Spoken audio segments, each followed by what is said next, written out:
Encosta a sua mão aqui, estica aí. Diga: viva, viva o Senhor. Amém. Pega a sua Bíblia. Eu acredito que você veio buscar uma palavra de Deus para a situação que você vive hoje. Graças a Deus, muito boa, né? E tenho certeza que Deus te dará uma palavra viva nesta noite, a todos vocês que estão aqui, aos que estão em casa também da mesma maneira. A palavra de Deus na revelação, às vezes ela vem dentro dela mesma, como eu tenho ensinado aqui, a palavra está escondida dentro dela mesma. Então, às vezes não é necessário um texto gigantesco para que a palavra venha ser revelada para você, mas às vezes uma palavra que sai no meio é aquela palavra que está escondida dentro dela mesma. Todos entendem? Amém?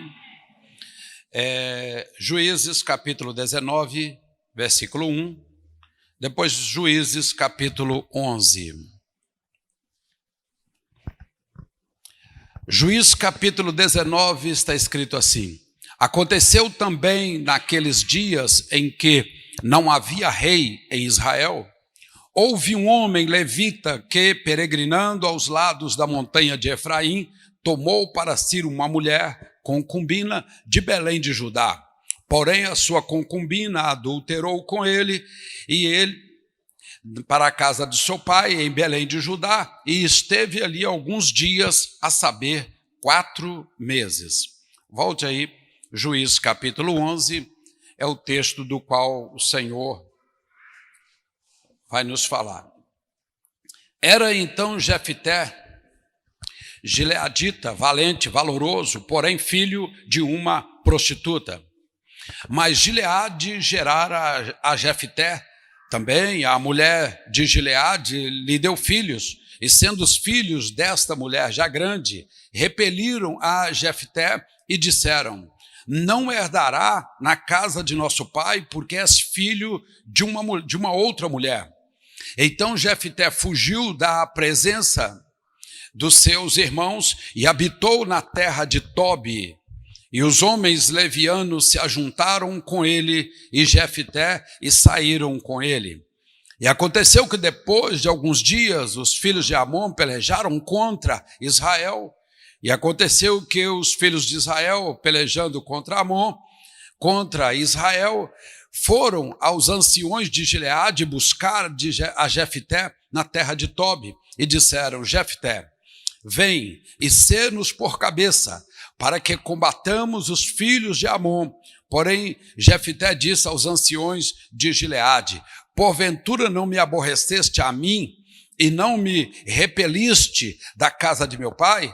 Por que, pois, agora vieste a mim quando estás em aperto?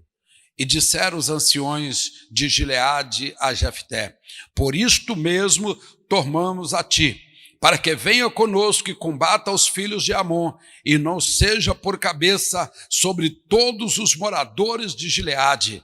Então Jefté disse aos anciões de Gileade: se me tornares e levar a combater contra os filhos de Amon, e se o Senhor nos der diante de mim, então eu vos serei por cabeça. Disseram os anciões a Gileade: o Senhor será testemunha entre nós, e assim o faremos conforme a tua palavra. Viva! Pode se assentar todos vocês, preste bem atenção. Não deixe que nada roube a sua atenção neste momento, porque, como eu disse, a palavra está escondida dentro dela mesma.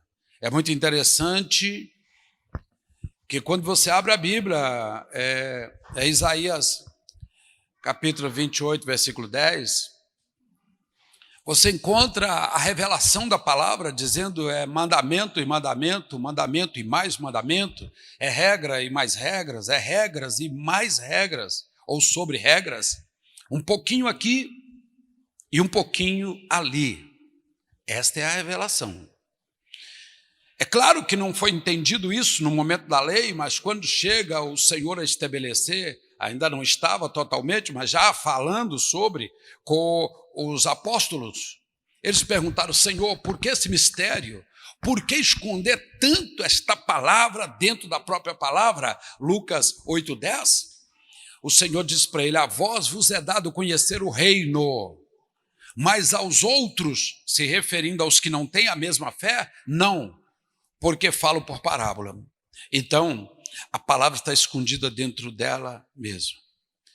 O livro de Juízes, propriamente esse texto que estamos trabalhando aqui, ele foi dado depois da conquista de Canaã pelo general Josué e antes do estabelecimento da monarquia. Então, os juízes foram transitórios neste período, tendo o juiz de transição Samuel com 3 encargos, que era rei, profeta e sacerdote, mas tendo Jefté como o oitavo juiz em Israel. Então, nós estamos trabalhando num período para ser identificado depois da conquista de Canaã até antes do estabelecimento do primeiro rei, da monarquia, antes que Samuel tornasse um juiz também de transição entre uma forma e outra de governar. Pronto. Aqui é muito simples esse texto, fica muito fácil de entender, porque todo o livro de Juízes, ele só fala de 3 coisas.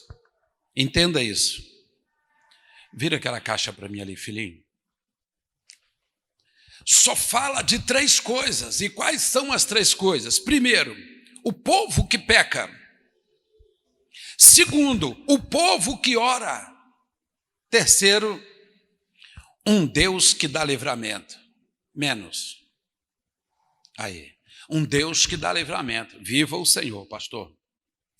Então o texto fala de 3 coisas: um povo que peca, um povo que ora e um Deus que dá livramento. Então fica fácil de você entender. O livro de Juízes é onde você quiser ler. Deixa eu te falar, antigamente as pessoas tinham ditado assim, principalmente os mais velhos, década de 60, 50, 60, 70, tinham ditado assim: homem que é homem não leva desaforo para casa.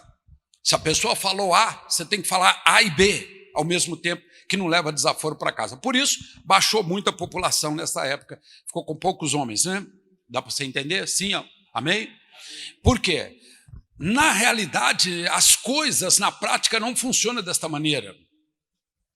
Porque o que muitos têm, às vezes, como desaforo, pode ser um elogio para outros, por que não? Quando olhamos nesse texto, nós vimos uma coisa interessante.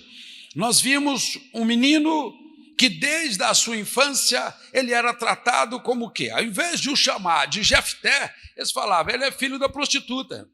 Alguém já te chamou assim, mesmo que sua mãe não fosse? Com abreviação é mais difícil, não é, de aceitar? E falando 2 vezes? E se falar 3? E se colocar o dedo ríspido assim e voz agressiva? Não fica pior? Fica. Mas Jefté, todos que olhavam para ele, tratavam ele como filho de uma prostituta, porque a Bíblia própria diz que ele era filho de uma prostituta. Qual era o problema até então? Olhando por um ângulo, nenhum problema. Mas existem pessoas que trabalham em cima dos problemas dos outros. A vida deles é especializar em problema dos outros, ou uma deficiência que o outro tem, ou uma dificuldade, ou um erro que a pessoa cometeu, e dali vira uma perseguição diária em cima da pessoa. Todo dia. Se os seus defeitos, se os problemas que você já se envolveu, serve de alimento para que as pessoas venham todos na tua direção, para poder tirar de você qualquer ponto, eu quero que você imagine o que era na vida de Jefté. Porque quando cresceram e os pais pai de Jefté, Gileade, e morava num lugar chamado Gileade. Vamos entender.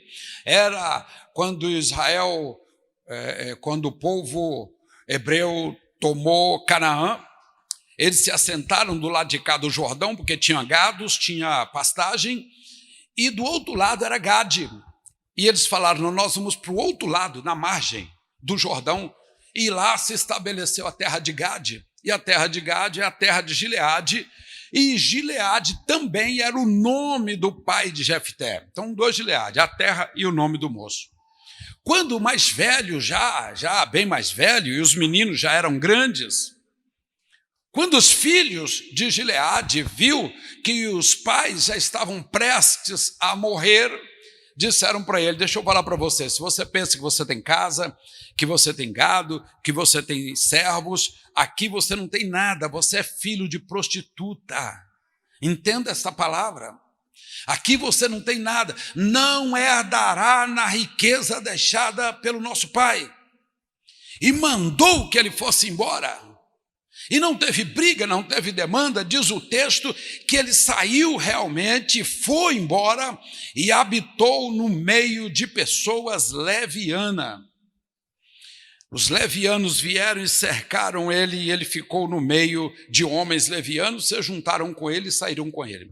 Bom, saiu do convívio familiar, do convívio de uma vida tranquila, e agora foram viver numa vida de Tobi, num local onde tinha muita prostituição, num lugar onde tinha muitos homens roubadores, que entravam nas fazendas e roubavam. Gileade não foi acolhido, mas foi para essa terra e se tornou agora, como se diz, no meio de muitos. Nós temos uma coisa interessante. Tem pessoas que dizem assim, a mente do brasileiro é curta. O camarada faz tudo contra, ou às vezes a cidade, ou o país, e depois vai lá sorrindo e a pessoa ainda dá um apoio para ele. E costumam dizer assim, sempre quando diz isso, diz em relação ao comando igual está aqui, um rei ou um presidente, uma coisa dessa maneira. Mas não é a mente do brasileiro, não é curta. Eu quero aqui defender como um patriota aqui. A mente do brasileiro não é ela que é curta, é a mente do ser humano. Isto é a natureza humana, tá? Lá de trás. Não precisa pegar Maquiavel, não precisa de pegar Freud, nada disso. A mente do ser humano, no âmbito da natureza humana, ela é fraca mesmo. Ela já nasceu fraca. Ela será sempre fraca. Então, quando falamos assim que a mente do brasileiro, não é brasileiro, não, a mente de todo ser humano, ela é fraca. Esquece rápido, passa rápido. E às vezes é até bom que tais coisas aconteçam. Mas o que nós não podemos aceitar, vindo também de uma fonte de estudo científico, que querem, através da psicologia e outros meios, afirmar com todas as letras, porque quando falamos de homens, no sentido geral, nós temos que olhar 2 tipos de homens. O homem, no sentido que é um homem natural, que não conhece Deus, e o homem espiritual, que é o homem que conhece Deus. Esses 2 tipos, pelo menos, apesar que temos 3. Temos o carnal também. Mas vamos olhar o espiritual e vamos olhar o natural, o homem simples, não conhece a Deus. Não posso fazer uma afirmação numa classe e querer generalizar todos iguais. Porque diz assim, que o homem é produto do meio a qual ele vive. Que o homem é produto do meio. Então você sai daqui e você vai para um local onde todas as pessoas ali fazem tais coisas erradas, e quando você é surpreendido e repreendido, você diz assim, mas todo mundo faz. Aí vem a pergunta, qual o seu nome? E você diz, João. Então você não chama todo mundo. Porque todo mundo faz, mas você não é todo mundo. Quando olhamos esse texto, é fácil de nós lembrarmos situações interessantes como essa aqui. Pastor, mas a ciência aprova para ela, não para mim. A prova para uma classe de homens que não conhecem a Deus, homens e mulheres. Mas os homens e mulheres que conhecem a Deus têm que ser visto diferente. E quem pode o esquadrinhar, como está no Salmo 31, é somente Deus. Em Romanos 8, 30, somente Deus. Quem o conheceu para que pudesse o ensinar? Então, diz a Bíblia que Jefté, servo de Deus, cheio de Deus, tranquilo, um homem puro, por questão de herança, por questões financeiras. O que é que aconteceu com ele? Ele foi retirado do convívio, expulso da casa e mandado embora para o lugar que ele quisesse ir. Por quê? Por causa de herança. E ele foi por meio de pessoas levianas, pessoas ruins, pessoas sujas, pessoas que roubavam, pessoas que não conheciam o Senhor, e ele se agregou ali durante um tempo. Durante um tempo. Nós costumamos dizer que casa onde todo mundo manda é uma casa que não tem controle, né? Era antiga, agora não é mais não, tá, irmãos? Era antiga a casa da mãe Joana, agora não é mais. Tá bom? Vamos falar assim. Agora é uma casa sem controle mesmo. Todo mundo manda, uma casa que ninguém traz pão, uma casa que ninguém tem direito. Vamos falar a verdade, é essa. Assim estava, segundo Juízes, capítulo 19, naqueles dias não havia rei em Israel, então se fazia, não havia comando, não havia juiz, não havia presidente, não havia nada em Israel. Cada um fazia o que dava na sua cabeça, o que está escrito aqui. Foi os dias que esse fato aconteceu. Então, cada um, em vez de levar o juiz, tomou suas decisões e foram. Para provocar. Era um STF da vida. Amém? Mais ou menos isso. Não sabe quem manda, ou todos mandam, ou ninguém manda. Uma coisa mais ou menos assim, uma casa de todos. Mas quando esse homem vai para o meio deles e, como se diz numa linguagem popular, o bicho começa a pegar lá em Israel, na região de Gileade, o que eles falaram? O povo de Amon é o povo que os primeiros que começaram a guerrear com lança na região de Israel. Eles têm arma a longo alcance, não precisa aproximar deles. Então nós não podemos contra eles, mas Jefté, um homem preparado, um homem que já travou várias batalhas, um homem que foi forjado de maneira diferente, vamos chamar o Jefté para que ele une com a gente, se torne o nosso líder e ele vença este povo com a estratégia dele. Ah, mas eu não vou. O outro falou, eu também não vou. Vamos mandar os anciões, que os anciões indo até lá, ele vai dar ouvido a um ancião. Reuniram o grupo de ancião e falou, vamos até Jefté, vamos falar com ele, porque se ele vier, nós vencemos o povo de Amon. E daí a pouquinho chega Jefté, tudo bem, Jefté, tudo bem. Eu venho em nome do antigo povo, dos seus irmãos, eu venho em nome do povo de Israel, o povo de Amon está subjugando muito, nós precisamos de uma ajuda, será que você pode assumir e vir guerrear e vencê-los e ser o nosso comandante? Primeira coisa que ele disse, por que vocês vieram até mim? Quando a coisa estava boa, vocês me mandaram embora. Agora que a coisa ficou ruim e que estão querendo matar vocês, roubar tudo que é seus, vocês vêm aqui me chamar? Por quê? Eu não valia nada, eu não tinha direito de nada. Agora pare um pouquinho. Os pequenos também. Pare um pouquinho. Entenda o que eu vou dizer aqui, se isso aqui não parece assunto de hoje. Se isso aqui não parece um assunto de hoje, talvez você diga, graças a Deus, isso nunca aconteceu no nosso meio, mas eu conheço alguém. Eu também digo, eu conheço alguém, nos dias de hoje, que está vivendo exatamente o que está aqui nesta planta. Parece uma notícia atual.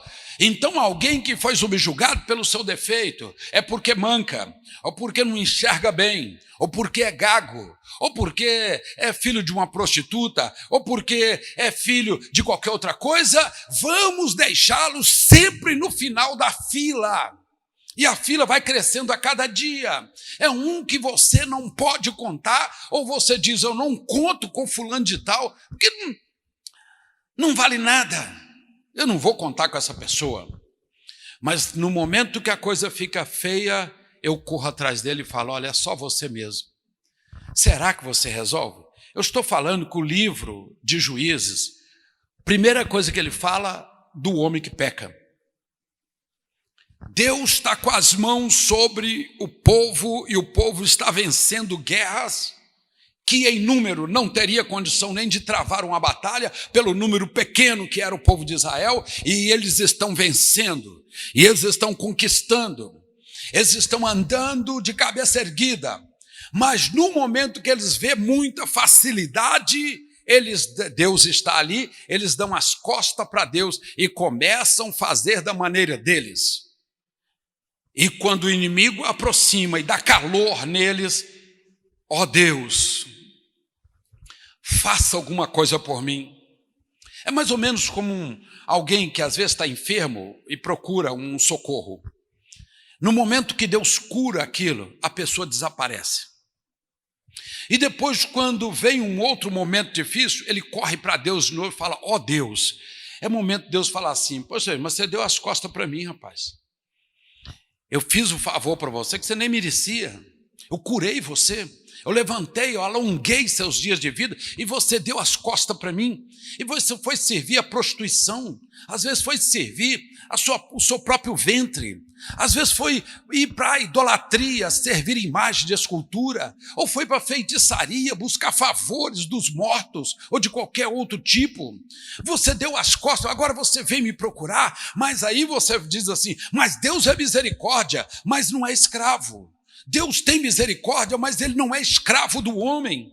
O homem faz, e daí a pouco ele olha para Deus e fala, ó Deus, e Deus aplica misericórdia e fala, vou salvar ele de novo, vou dar mais um pouquinho de vida para ele, vou deixar ele andar de cabeça erguida, vou deixar ele ser elogiado, vou fazê-lo crescer no meio dos outros, ótimo.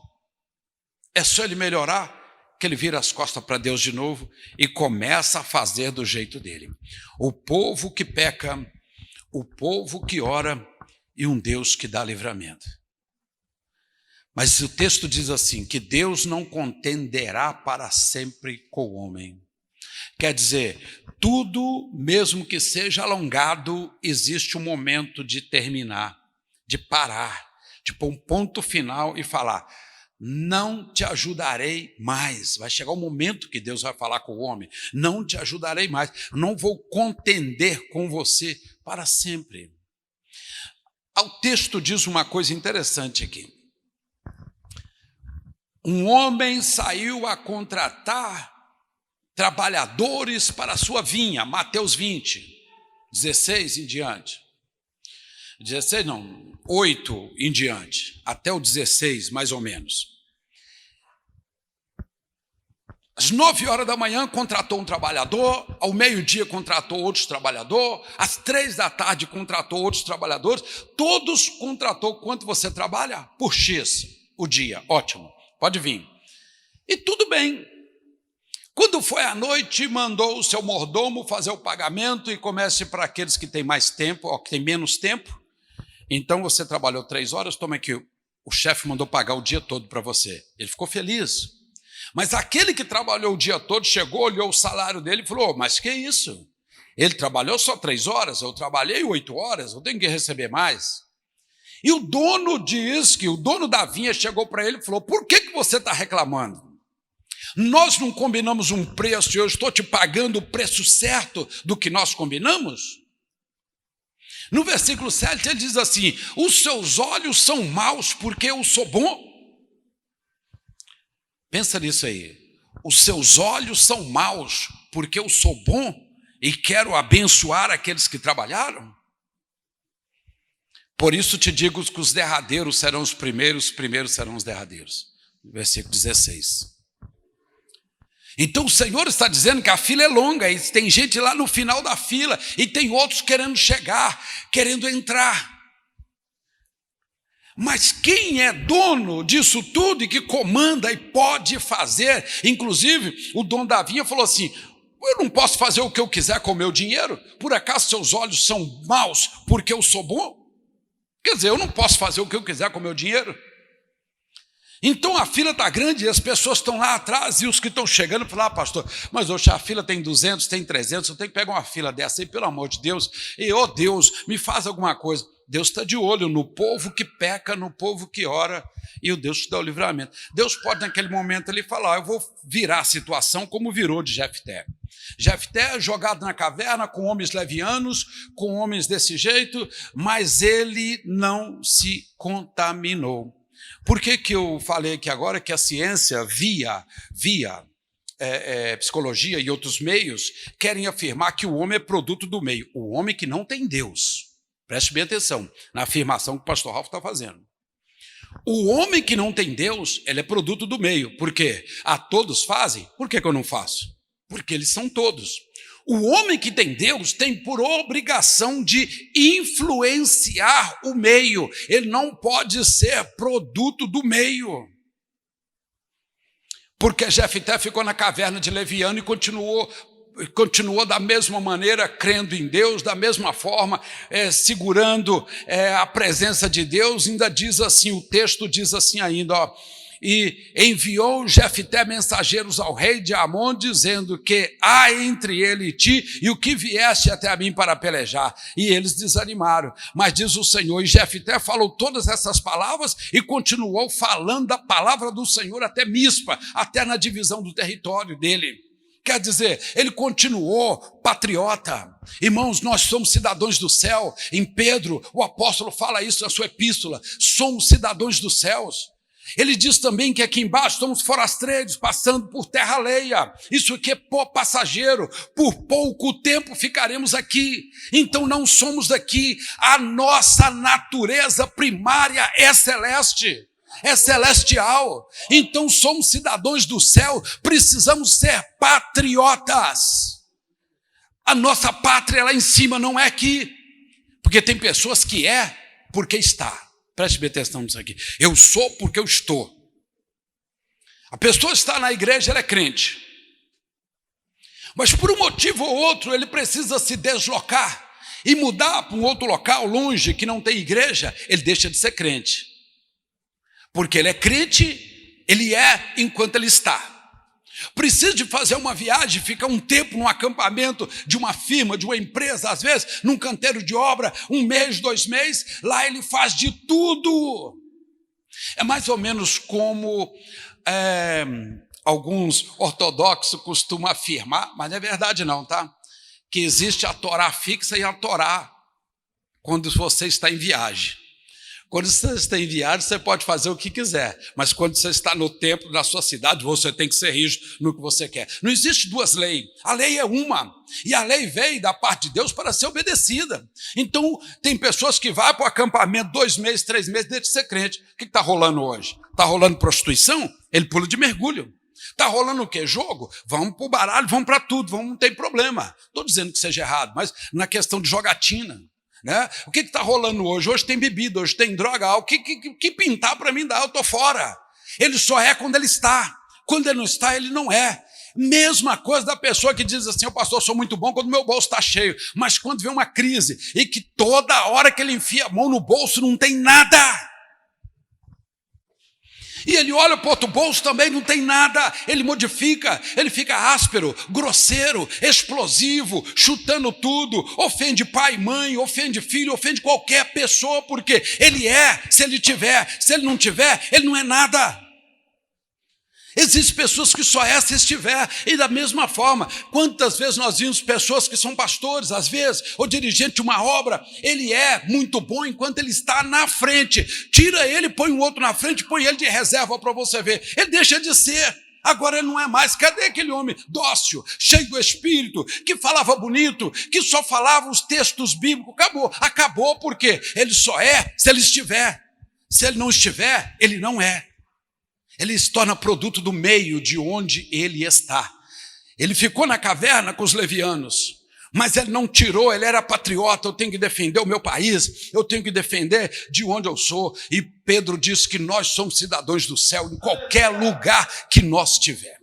Você quer ver pessoas que perdem visão? Vou assumir o risco do que eu vou falar aqui, que eu não estou generalizando, mas é uma proporção de mais de 80%, irmãos. Eu conheço bem, já lá estive em Portugal mais de 10 vezes, e a maior gozação das pessoas lá quando chega um brasileiro, que diz assim, o brasileiro chega, eu vim fazer a obra, eles riem na cara das pessoas, que falam assim, obra, obra, dinheiro, vem aqui catar dólar, vem aqui buscar o euro. É claro que não veio fazer obra. Aí a pessoa diz, não, eu vim fazer obra porque Deus me mandou aqui, porque eu vim fazer obra. Que obra nada, meu irmão, obra num lugar que já está super evangelizado, que já é o povo que peca, que ora e que pede perdão várias vezes. Que obra é essa? Daí 2 meses, 3 meses, você vê a obra. O camarada é enfiado num serviço que ele não faz no país dele, lá ele vira escravo. Você que está me vendo aí, que está em Portugal, sabe disso que eu estou falando. E por cada comida tem que se oferecer toda hora, a um serviço a mais, a um serviço a mais.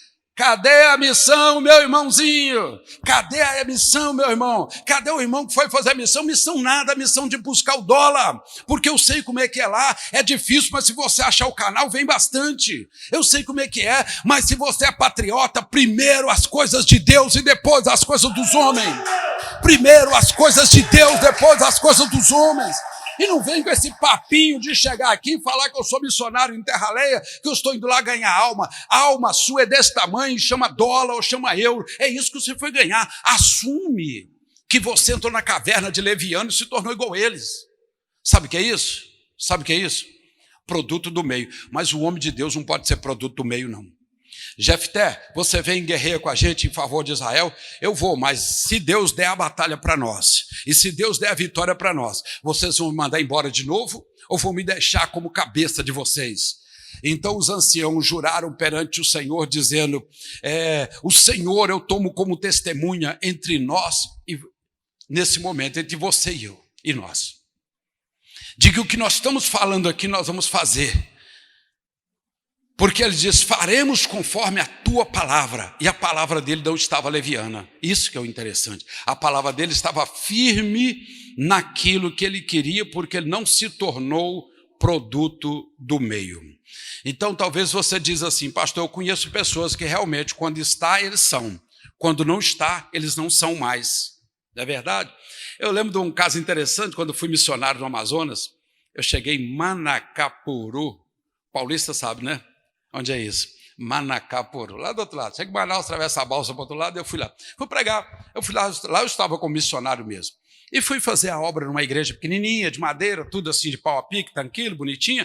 Uma igreja linda, cheia de gente. Ali tinha caboclo, tinha índio, tinha pessoas brasileiras mesmo que estavam trabalhando ali. Todo mundo ali na igrejinha. E o pastor, um obreiro falou, você entra por trás. Entrei, tinha um salãozinho pequeno, eu fiquei ali dentro. Sofazinho assim, uma mesinha e tal, e uns pastores. De repente, um morenão, que era o pastor principal do local, ele arranca uma seda deste tamanho. E quando eu vi aquela seda, e ele pegou e colocou a maconha assim, e começou a travar e a passar a língua, e a travar e a passar a língua, da grossura de uma caneta. No meu tempo que eu fumava, chamava isso de tora goiana, né? Isso é uma tora goiana. E quando ele fez, que ele deu torcida e quebrou a ponta, e ele acendeu e começou. A primeira trava, a segunda trava, na terceira trava. Ele ainda estava travado quando o olho dele olhou para mim, que ele falou, tem gente de fora aqui. E ele olhou e falou, como se diz, eu entendi que ele olhou para mim e falou assim, estava travado, não conseguia falar, porque da maconha não se traga, você puxa e se trava. Aí ele chegou e falou assim,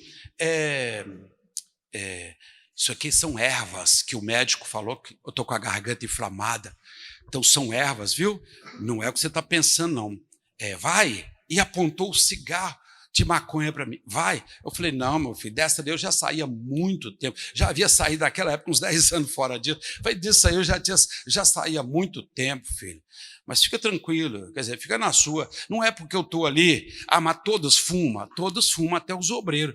Fuma também. Não, eu não vou fumar. Por que eu vou fumar? Eu estou no meio de leviano, mas não preciso me contaminar, não. Eu sou quando estou e sou quando não estou. Isso é que é o importante.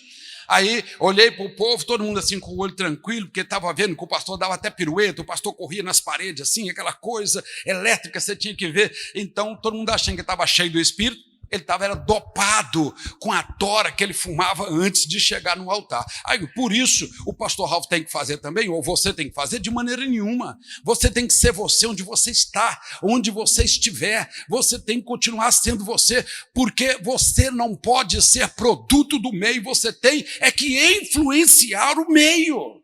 Quantos entendem essa palavra? Sabe aquela história da moça e do rapaz que diz assim para o pastor: pastor, vou pedir conta na empresa amanhã. Oh, mas o salário é bom, é 4.000. Ah, pastor, mas eu não estou olhando o salário não, sabe por quê? Eu sirvo a Deus. Fala, tudo bem, mas é 4.000, numa época dessa é muito bom. Não, pastor, sabe o que eu descobri? Sabe o que eu descobri? Você não vai acreditar. O quê? Todo mundo lá é espírita, pastor. Aí eu venho daqui e falo assim, mas não foi Deus que te mandou para lá para influenciar eles? Você quer correr porque todos são espíritas? O que tem um espírito a mais do que um outro? Nada, deve ter um espírito a mais. Mas você expulsa aquele espírito e ponto, acabou. Deus te mandou para lá para convencer eles. O dia que o último aceitar Jesus e o dono da firma aceitar Jesus, Deus está falando com você, acabou o seu tempo. Ah, pastor, mas uma perseguição, é muita coisa, é muita coisa. E quer sair, sabe por quê? A pessoa é enquanto está. Quando não está, não é. Então tem medo de se misturar, acaba saindo. Sendo que Deus mandou a pessoa para lá para converter aquelas pessoas. Quantos entendem? Amém. Viva! O mundo dá a volta muito rápido, irmãos. Muito rápido. Você encontra a pessoa no final da fila e amanhã você encontra a pessoa bem na ponta da fila. Uai, o que você está fazendo aí? O mundo virou. Eu era o porteiro da firma, agora eu sou o dono da firma. Está acontecendo no mundo todo. Olha, quem é você? Eu era aquele cara que andava na rua para lá e para cá. Agora eu sou uma autoridade. O mundo dá a volta muito rápido, meu irmão. E assim, ó, não abrir e fechar de olho, como a Bíblia diz. Os últimos serão os primeiros, pastor, mas a fila é grande até sair todos para que chegue a minha vez. Olha para mim, talvez não vai passar todo. Deus só faz isso aqui, ó. Vou virar a fila, você era o último, agora você é o primeiro. Sim ou não? Se eu não crer nisso, não adianta eu crer nas outras coisas, que vai funcionar para o outro, mas quando é para mim, eu acho que não funciona.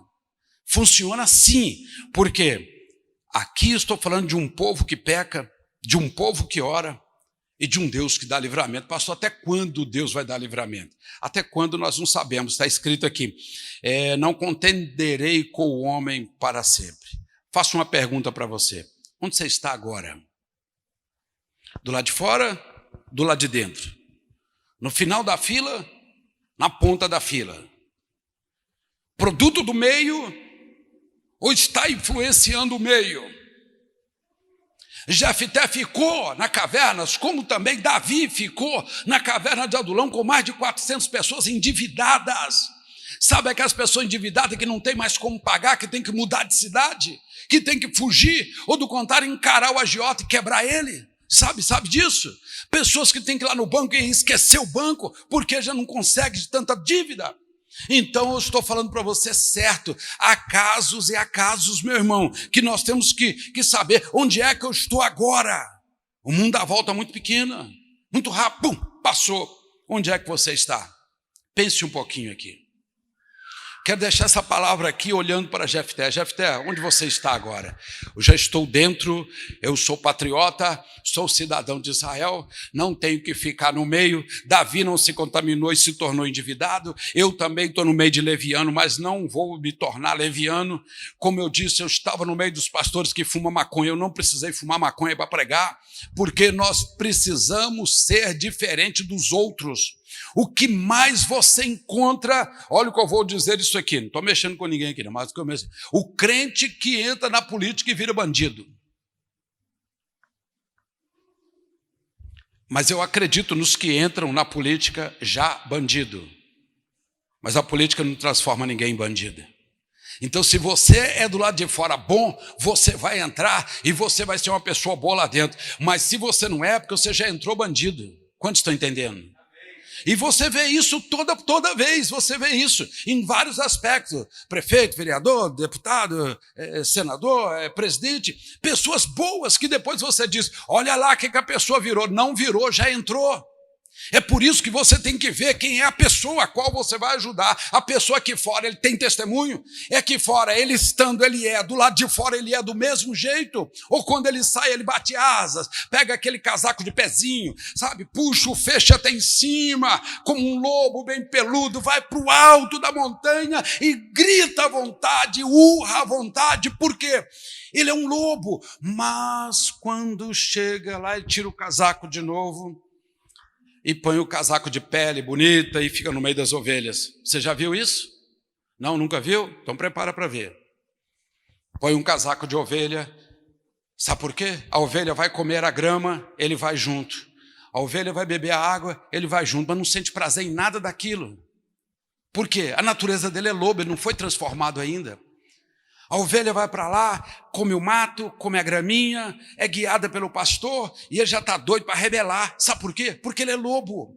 Ele já está doido para partir para cima e falar, problema de quem falar, a vida é minha, eu faço o que eu quiser, o dinheiro é meu, eu gasto do jeito que eu quiser. Ele já está doido para isso, sabe por quê? Ele não é ovelha, ele é lobo. Ele ainda está ali só com o casaco, ele puxa o feixe e vira ovelha, puxa o feixe, vira lobo. Então, irmão, nós não podemos ser produto do meio, nós precisamos ser a mesma pessoa em todo lugar que você chegar, que as pessoas olhem para você e falem, ali está a mulher de Deus, sim ou não? Ali está um homem de Deus, olha para você e fala, ali está um homem de Deus, uma pessoa boa, uma pessoa que você pode confiar, estando ou não na sua terra, estando ou não na sua igreja, ele se torna isso. Irmãos, nós estamos trabalhando numa época muito difícil, mas não é tão difícil como uma época que não tinha reis, não. Hoje, pelo menos, nós temos, ainda que não manda, mas temos, né? Pastor Ralf espinha a todos os lados, né? Nós temos, pastor, temos, ainda que não manda, aquela figura, né? Parecendo um boneco de Olinda, mas nós temos lá. Mas o lugar que não tem comando, onde todos querem comandar ao mesmo tempo, vira uma bagunça mesmo. Jefté chegou e colocou ordem na coisa. Primeira coisa, ele mandou carta para o chefe do outro lado. Falou, olha, fique sabendo que eu estou aqui, que vocês não vão guerrear só contra a minha família e o pessoal, não. Eu estou aqui também no meio deles aqui, e o negócio vai ser comigo. Olha como ele já veio, ele já pegou por cima, já pegou exatamente onde precisava de pegar, exatamente. Então eu vejo isso aqui como uma vitória nos dias de hoje, irmãos, uma vitória muito grande. A fila vira muito rápido, Deus pode virar isso aí e trazer uma bênção grande para você. Você crê nisso? Aqui, olha o que eu vou dizer aqui. Há uns anos atrás, alguns anos atrás, eu fui pregar lá no estado do Espírito Santo, bairro Jaburuna, de Vila Velha, nas montanhas da serra ali. E eu fui pregar ali, e quando eu cheguei na casa do pastor, hoje até falecido, um grande homem de Deus, me ajudou muito, pastor Vilmar de Jesus, deixa o nome registrado aqui, não vi mais a família dele, mas um grande homem de Deus. Esse homem chegou para mim e falou assim, pastor, vamos visitar um membro da nossa igreja? Ele teve um acidente, ele é professor de faculdade, ele teve um acidente, no acidente ele perdeu um braço direito, perdeu o braço direito. Falei, sim. Ele falou, estou um pouco assim, sem uma palavra para dar a ele, que ele deve estar muito para baixo, ele deve estar, eu ainda não vi depois que ele chegou em casa. Você tem uma palavra? Eu falei, você tem, mas tem, ué. O que um João 11:25 não resolve? Jesus dizendo, eu sou a ressurreição e sou a vida. Aquele que crê em mim, ainda que esteja morto, viverá. O homem não estava morto, não só tinha perdido um braço. Mas essa palavra, uma palavra de força, no momento, daria. E nós pegamos, fomos para o local chamado Santo Torquato, né? Fomos para lá, entramos, no fundo, estava lá a casa do moço, meia sombria e tal. Quando nós chegamos, o moço estava assim, pastores, entra aí. Quem é ele? Pastor de Belo Horizonte. Tudo bem, pode entrar, senta aqui, eu estou tendo uma aula. E a professora que estava dando aula para ele tinha 8 anos de idade, uma menina. Ele é professor de faculdade. E agora, uma menina de 8 anos ensinando para ele. Sabe o que ela estava ensinando? Escrever com a mão esquerda, a menina canhotinha. E ela estava ensinando para ele como é que ele escrevia com a mão esquerda agora. Por quê? Ele era destro e agora é canhoto, só sobrou uma, e ele aprendendo. E nós ficamos ali olhando aquilo, e o toquinho de braço mexendo assim, cada vez que ele mexia aqui, o toquinho mexia, como se ele estivesse escrevendo com esta aqui. É claro que espiritualmente ele tinha, mas fisicamente ele não tinha. E naquele momento ele solta uma pepita. Ei! Tudo bem com vocês? Ele solta uma pepita. Eu disse que não precisa de uma pregação grande para você pegar. Às vezes você pega uma palavra. Naquele momento ele olhou para mim, o pastor que estava assim, nós assim meio serenta, não estava com dó. Olha para mim, dó eu não tenho de ninguém. Não, pastor, não é. Dó é o estágio mais podre que você possa imaginar. Ninguém deve ter dó de ninguém, porque dó é um estágio mais baixo do ser humano. É quando alguém diz, eu tenho dó do fulano. Você não tem que ter dó de maneira nenhuma. Tá certo? Então aprenda isso aí. Pastor, você ficou com dó dele? Não, eu fiquei com uma palavra para falar para ele. De repente ele solta uma pepita. Ele fala assim, pastor, deixa eu falar para vocês. Há momento na vida que nós temos que começar tudo do zero. Eu viajei 600 quilômetros para pregar 3 noites. Eu tinha 3 mensagens já preparadas para pregar naquela noite, que eu preguei as mensagens. Mas quando ele me deu essa pepita de ouro e disse assim, há momentos na vida do homem que ele tem que começar tudo do zero. Não é do 1, é do zero de novo para ele se arrancar na vida. Olhei para o pastor, na cara boa, oramos, saímos. Falei, pastor, nós fomos para aconselhar, para abençoar, e nós que saímos com a mensagem, que coisa, que coisa. Olhe para mim, há um momento na vida que você tem que começar tudo do zero. Errei, pastor. Às vezes você está fazendo uma curva, mas naquela curva dá mola e você volta. Porque às vezes você tem que zerar, chega do zero. Sabe aquele irmão que diz assim, pastor, eu quebrei. Que bom, mas você quebrou como rico ou como pobre? O rico quebra com 2 milhões no banco. Carro importado, casa no condomínio, está quebrado. O rico. O pobre não. O pobre ele quebra, quebrado mesmo. Aí o irmão quebrou quebrado mesmo. Aí ele chega e fala assim, pastor, a única coisa que sobrou para mim é essa colherzinha. Sabe, essa colherzinha. E ele está no fundo de um poço, com a colherzinha, tirando uma colherzinha de terra e jogando. Uma colherzinha de terra. Aí você fala, irmão, você quer melhorar? Quero, pastor. Ô, pastor, faz uma oração. Você quer mudar e Deus te prosperar? Quero, pastor. Então vou te dar a primeira dica. Para de cavar. Você entende isso? Pare de cavar. Para. É só uma colherzinha, pastor. É só uma colherzinha. Para, joga sua colherzinha fora. Aí você acha que o irmão está fazendo. Tá bom? Quando você fica sabendo, o irmão pegou uma broca desse tamanho, daquelas elétricas, num caminhão, e dentro do buraco. Você falou para ele jogar uma colherzinha fora. Ele faz um furão ali, desce mais 2 metros. Pá! Pastor, o trem está ficando feio. Meu irmão, não falei com você para parar de... Você está furando mais ainda. Ao invés de jogar a colherzinha fora, você trouxe uma broca para poder furar isso aqui, fazer um tubulão rápido. Sabe o que significa isso? Aquelas pessoas que dizem assim, pastor, eu quebrei, sabe, mas eu ainda tenho o meu cartão de crédito. Meu cartãozinho está aqui. Tem dinheiro, filho? Tem não. Quebra o cartão. Não, tem que deixar, né, pastor? Porque se de repente der um aperto, alguma coisa assim, eu tenho o cartãozinho. Você tem dinheiro para pagar? Não. Então quebra o cartão. É a colherzinha. O cartão é a colherzinha. Você está tirando de pouquinho em pouquinho. É a colherzinha. Joga fora, meu irmão. Você não tem dinheiro? Pastor, ainda tem um talãozinho de cheque lá em casa, sabe, a conta até encerrada, mas você sabe como é que é. Tem umas 10 folhinhas lá e tal. Para que você quer isso? Para dar o tombo nos outros? Para que você está guardando esse cheque? Isso é a colherzinha que você está furando.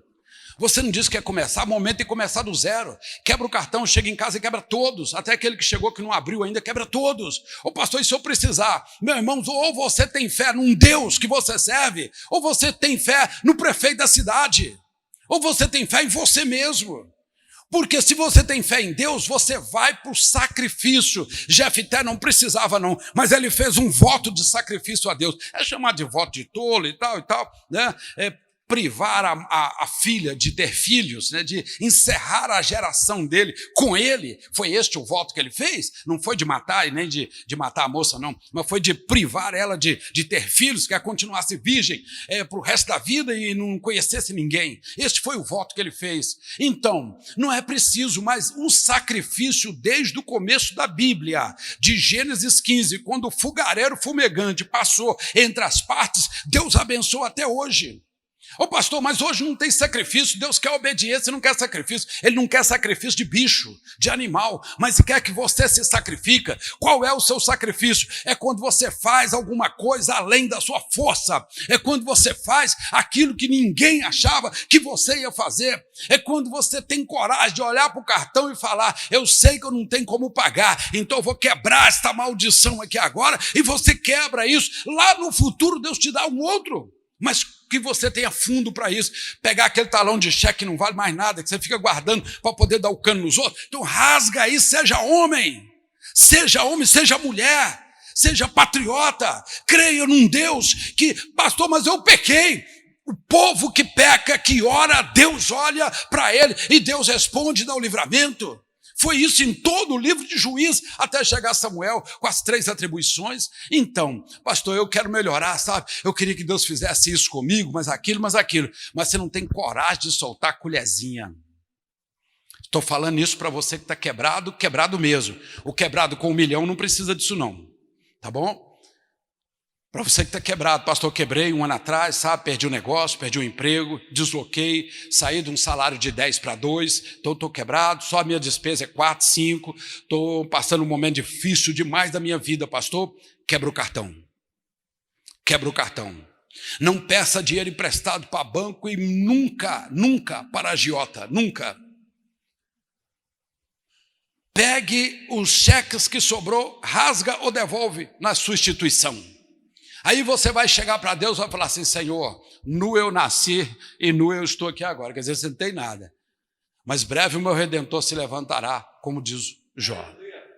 Se você vai ter argumento para falar para Deus, quando você estiver de mão limpa, você vai ter argumento. Deus, eu pequei, fui responsável pela minha falência, fui responsável pela falência de algumas pessoas que me cercavam, mas hoje eu não tenho nem aonde segurar. Glória a Deus por isso. É o momento que Deus quer ouvir de você. Porque enquanto você fala assim, Deus, mas graças a Deus que eu tenho uma colherzinha. Eu não tenho dinheiro lá, mas eu tenho uma colherzinha que eu estou jogando a terrinha para fora. Para de cavar, meu irmão. Se você não parar de cavar, você nunca sairá do fundo do poço que você entrou ou que jogaram você. Que às vezes jogaram você também, não foi você. Mas você está. Para de cavar pelo amor que você tem ao Deus que você serve, porque Deus quer virar para você a situação. Deus quer pôr você na frente da fila. Deus quer tirar você de Tobi e levar você para Gileade. Deus quer tirar você do meio de Leviano e colocar você na frente de uma batalha, para que você seja honrado. Primeiro batalha, depois se torna um rei sobre nós, ou se torne um juiz sobre nós. E ele conseguiu, ficou 8 anos como juiz em Israel. A bênção de Deus desceu muito sobre a vida de Jefté, contando que ele fez o erro do voto, mas ele votou e cumpriu o voto com Deus, através da filha dele, votou e cumpriu com Deus. E quando você cumpre com Deus, meu irmão, Deus cumpre com você também. Amém? Viva! Olha para você ver, estamos passando uma leve temporada que ninguém está entendendo realmente o que está acontecendo, não é verdade? Você na sua casa, no seu trabalho, nós aqui, estamos vivendo um tempo que o medo tomou conta do universo. Por quê? Você sabia que muitas pessoas morrem de fome durante o ano? Milhares morrem de fome? Claro que você sabia. Você sabia que a classe que morre de fome é só a classe pobre? Ah, você sabia. Porque no Brasil 40% não tem a segunda refeição? Você sabia. E os que têm a primeira e a segunda não é balanceada, você sabia. Então, a classe mais privilegiada financeiramente, porque não é raro, trabalharam direitinho, e glória seja dada a Deus por eles, não morre de fome, mas tem pessoas morrendo de fome, de doença, de espera em posto médico, sempre teve. Mas isso não afeta a todos. Nós fomos muito abençoados quando em outubro do ano passado, quando estava perto de virar o calendário do ano judaico, de 5779 para 5780, então, quando estava virando o calendário para 5.780 anos em Israel, Deus trouxe a visão mundial, e esta visão mundial chegou até a nós de uma maneira que todos têm condição de ter acesso, só que muitos não interessam obedecer a Deus nesse aspecto. Faz da sua cabeça e do seu jeito e pronto, acabou.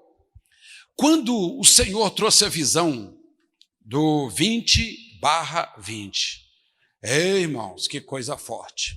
O 20/20 nós sabemos que é a forma como Deus trata algo que é profundo na vida de alguém, algo que é perfeito na vida de alguém. E Deus estava falando, olha, daqui para frente, lá de setembro, outubro para frente, eu vou igualar, porque o projeto 20/20, ele vem exatamente para isso, para igualar as classes, para igualar as pessoas, porque de perto somos todos iguais. Se eu posso, você também pode. É essa a frase do projeto 20/20. De perto somos todos iguais. Se eu posso, você também pode. Então, quando o Senhor trouxe esta visão, e ele disse que ia trazer o arado para o kibutz. Quando falamos do kibutz, nós falamos de local de habitação, local de trabalho, local de convivência, local de harmonia. Quer dizer, nós falamos de um local onde o homem vive e trabalha junto, tem tudo em comum, está bacana. Mas quando falamos de arado e kibutz, falamos de trabalho e local de trabalho. Pastor, então vem um vírus, que não é tudo isso, mas ele foi potencializado por quem de direito ou sem direito, a chegar a amedrontar o mundo. Mas nisto igualou. Hoje o mendigo tem medo, o milionário às vezes tem mais medo do que o mendigo. O mendigo não está nem aí se ele morrer. E o milionário fica pensando nos dinheiros na Suíça, o que ele vai fazer com isso, sim ou não? A gente entende isso. O que não tem medo de fome, agora ele tem medo do corona, porque se eu pegar, nossa, eu não posso morrer de jeito nenhum, meu gado, minha fazenda que eu nem conheço, meu novo aviãozinho que eu peguei, não posso, minha nova empresa no exterior, que é isso, eu não posso morrer. Então, o projeto 20/20 igualou de uma maneira todos. Porque agora, o que não morre de fome, agora tem medo de morrer do corona. O que não morre na fila do INSS, tem medo de morrer no hospital mais aparelhado que tem no Brasil. Deus estaria trazendo esta visão exatamente de perto, somos todos iguais. Deus estava qualificando as pessoas no projeto 20/20.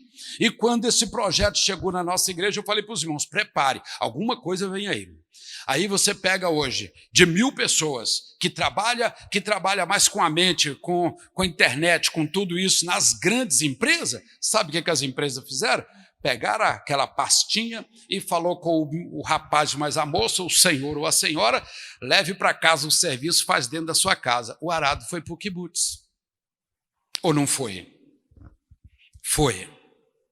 E muitos estão trabalhando dentro de casa. Por quê? Você não precisa ir na empresa para não se contaminar, não contaminar ninguém, fica mais tranquilo em casa, vai passando os dados via internet, vai fazendo venda online, vai fazendo isso, aquilo, contatos, às vezes dirigindo uma empresa via online, enfim. O arado foi para o kibutz. É isso que eu estou falando, quando Deus fala, nós precisamos de esforçar, não é só procurar entender, cada um no seu contexto, o que é o arado para mim, o que é o kibutz para mim, o que é o igualar. Deus valorizou e igualou nesse começo de ano o mundo todo. Tá certo que existem algumas expressões do porquê, eu não vou entrar nos porquê, senão nós vamos ter que desfolhar aqui o Apocalipse de 12-17, palavra por palavra. Mas não tiro a ideia que existe sobre isso. Mas Deus igualou, falou, vou igualar todos agora, mesmo que seja via medo, via terrorismo, via corona, via medo de morrer, via máscara, via alguma coisa. Eu vou igualar todos, vou valorizar. De perto somos todos iguais. Se um pode, o outro também pode, eu vou fazer uma afirmação. Os últimos 10 anos que nós vivemos aqui, principalmente a nível de Brasil, vamos falar assim, os últimos 10 anos que nós vivemos, nós estamos janeiro, fevereiro, março, abril, maio, junho, nós estamos 6 meses de ano. Nesses 6 meses, as pessoas prosperaram mais do que os 10 anos que passou. Ô pastor, eu estou cada dia mais quebrado. Não posso generalizar você com todos e nem o todos com você. Mas no âmbito normal, a gente vê aí que as pessoas prosperaram mais. Pastor, 600 mil empresas no Brasil fecharam. Sim, e a maioria delas não vão reabrir. Ué, pastor, por quê? As profissões não vão existir mais, deixaram de existir. É porque Deus está igualando, Deus está trazendo o arado para o quibuts, assim também na igreja. Quantas igrejas fecharam? Milhares. Por quê? Porque não consegue pagar as suas despesas, porque os crentes não estavam aparelhados para entregar o seu dízimo se não estivesse no culto. Não, se eu estiver no culto, eu faço. Quando eu não estou, eu não sou. O mesmo que eu falei da pessoa que peca, às vezes é da pessoa que deixa de ajudar a sua igreja. Porque eu estou em casa, não tem necessidade de dizimar e de ofertar, eu estou em casa. Mas a igreja continua, a instituição prevalece, tem que andar reta. Milhares fecharam. Pastor, isso é problema? Não, isso é bênção. Porque muitos não mereciam ter. Muitos pastores nunca passaram por um momento de prova, nunca passaram por um momento de não ter nada na mão, porque só prega dinheiro, só dinheiro. Ou melhor, prega não, toma o dinheiro das pessoas. E não é o nosso caso. Graças a Deus, eu não fui chamado para isso. Quantos estão entendendo? Mas o que é, tem que ser, meu irmão. Ou você é dentro e fora, você precisa ser. Porque quem cobra não é pastor, não. É o Deus que, quando a gente peca e a gente ora, ele dá o livramento. O livro de Juízes todo. Todos entenderam? Então, assim, empresas, igreja, pessoas, milhares de pessoas voltando para os seus países, porque temos que ser patriota como Jefté. Temos que ser patriota, por enquanto, aqui e depois como cidadão do céu. Breve, muito breve, nós iremos ver o rei. Breve, muito breve, seremos arrancados via arrebatamento, não morte. Vamos pensar no arrebatamento, via arrebatamento, vamos ser tirados daqui. Então, isso aí nos dá poder, empodera o crente? Mas com certeza, se alguém falar para mim que eu sou produto do meio, falar, então você fica com a sua ciência para lá, meu filho, porque eu não sou produto do meio, não. A gente foi chamado para influenciar o meio. Onde é que você está? Eu estou perguntando para você. Onde você está nesse momento agora? Quem é você neste momento agora? Deixa a palavra com você. Semana passada eu preguei onde nasce a palmeira. Acho que você gravou bem. Se não gravou, está aí gravado. É só você rever a mensagem. E hoje eu estou pregando para você e para mim também, porque a gente prega primeiro aqui, depois lá. Eu estou pregando que precisamos ser, estando ou não estando. Que temos que influenciar o meio pelo qual nós vivemos ou fomos colocados por Deus. Amém, irmãos? Que Deus abençoe você. Fique de pé. Eu vou fazer uma oração junto com você.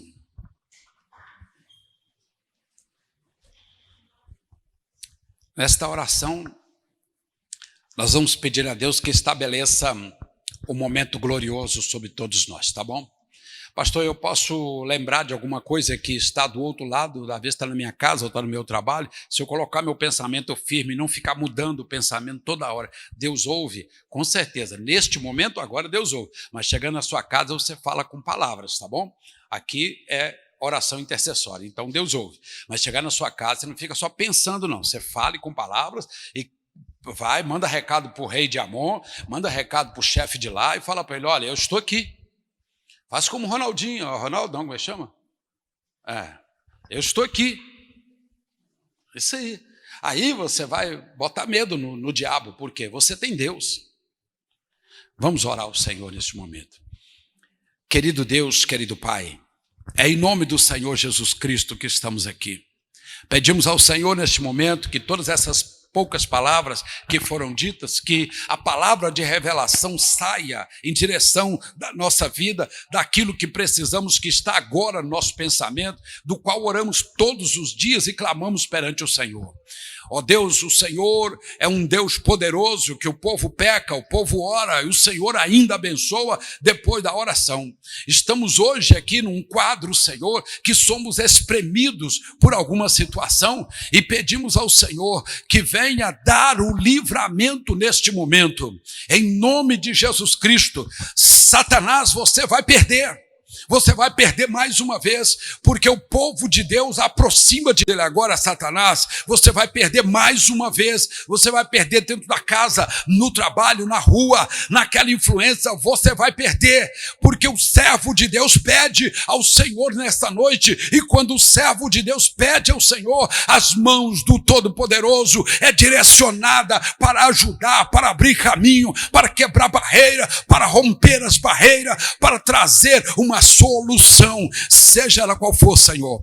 Individualmente há pessoas que estão enfermas, há outras, Senhor, que estão precisando, ó Deus, de uma porta aberta para que possa trabalhar para o sustento familiar, há outras que precisam de uma moradia, Senhor, há outros que precisam restabelecer aquilo que um dia começou. Eu quero pedir ao Senhor, Senhor, empodere os teus filhos agora com o poder do sangue de Jesus, com o poder do nome de Jesus, com o poder do Todo-Poderoso. Mostra para o rei de Amã, Senhor, para o chefe do outro lado, que o Senhor está aqui dentro do teu servo. Satanás, você vai perder mais uma vez, porque o servo de Deus pecou, mas está pedindo ao Senhor que possa julgar esta causa, e você vai perder mais uma vez, porque Deus está aqui. Eu quero que você imagine na tua casa e diga: Satanás, você vai perder porque Deus está comigo, porque o sangue do teu filho está comigo. Senhor, está aí o teu povo pedindo, Senhor, desafiando, ó Deus, o inimigo.